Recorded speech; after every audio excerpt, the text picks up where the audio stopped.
SC/ST आरक्षण पर supreme court के फैसले को लेकर अब केंद्र सरकार की प्रतिक्रिया सामने आई है। सरकार की तरफ से कहा गया है कि वह SC और ST आरक्षण में क्रीमी लेयर का प्रावधान लागू नहीं करेगी। केंद्रीय कैबिनेट की बैठक में यह फैसला लिया गया है। केंद्रीय मंत्री अश्विनी वैष्णव ने कहा कि कैबिनेट मीटिंग में SC/ST आरक्षण में क्रीमी लेयर को लेकर के सुप्रीम कोर्ट की हालिया राय पर विस्तार से चर्चा हुई। डॉक्टर BR अम्बेडकर द्वारा तैयार संविधान में SC/ST के लिए जो आरक्षण की व्यवस्था है उसमें क्रीमी लेयर का प्रावधान नहीं है। केंद्र सरकार डॉक्टर अम्बेडकर के संविधान के प्रति कटिबद्ध है, इसलिए अनुसूचित जाति अनुसूचित जनजाति का आरक्षण संवैधानिक दिशा निर्देशों के अनुरूप ही लागू रहेगा।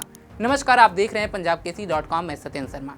दरअसल क्रीमी लेयर से मतलब है वह वर्ग जिसने आर्थिक और सामाजिक रूप से प्रगति कर ली है। क्रीमी लेयर के दायरे में आने वाले लोगों को रिजर्वेशन का लाभ नहीं दिया जाता है। अभी OBC रिजर्वेशन में क्रीमी लेयर का प्रावधान लागू है। इसके अलावा अनुसूचित जाति एवं जनजाति के प्रमोशन के मामले में भी क्रीमी लेयर का सिद्धांत लागू है।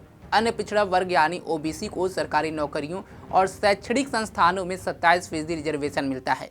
क्रीमी लेयर के प्रावधान के मुताबिक अगर किसी OBC परिवार की सालाना इनकम 8 लाख से अधिक है तो उस परिवार के लड़के या लड़की को रिजर्वेशन का लाभ नहीं मिलता। उसे नॉन रिजर्वेशन कोटे से नौकरी या दाखिला मिलती है। क्रीमी लेयर की शुरुआत पहली बार साल 1993 में हुई थी।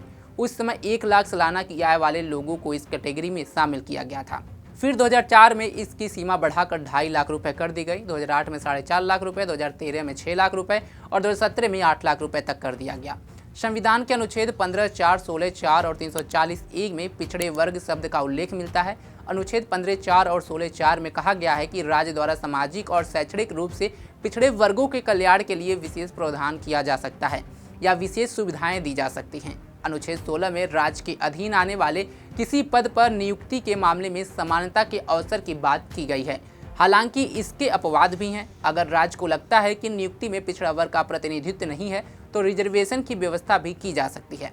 दरअसल सुप्रीम कोर्ट ने 1 अगस्त को अनुसूचित जाति और अनुसूचित जनजाति वर्ग के कोटे में कोटा दिए जाने को मंजूरी दी थी। कोर्ट ने कहा था कि SC/ST कैटेगरी के भीतर नई सब कैटेगरी बना सकते हैं और इसके तहत अति पिछड़े तबके को अलग से रिजर्वेशन दे सकते हैं। यह फैसला चीफ जस्टिस DY चंद्रचूड़ की अगुवाई में 7 जजों की संवैधानिक पीठ ने सुनाया था। इस बेंच में चीफ जस्टिस के अलावा justice BR Gavai, justice Vikram Nath, justice Bela M Trivedi, justice Pankaj Mittal, justice Manoj Mishra और जस्टिस सतीश चंद्र शर्मा शामिल थे। जस्टिस बेला त्रिवेदी ने बहुमत के फैसले से असहमत जताई थी। सुप्रीम कोर्ट की बेंच पर इस बात की जांच कर रही है कि क्या EV चिन्नैया बनाम आंध्र प्रदेश राज्य मामले में 2004 के उनके फैसले पर पुनर्विचार की जरूरत है, जिसमें यह माना गया था कि अनुसूचित जातियां एक समरूप समूह है और इसलिए उनके बीच कोई सब कैटेगरी नहीं हो सकती।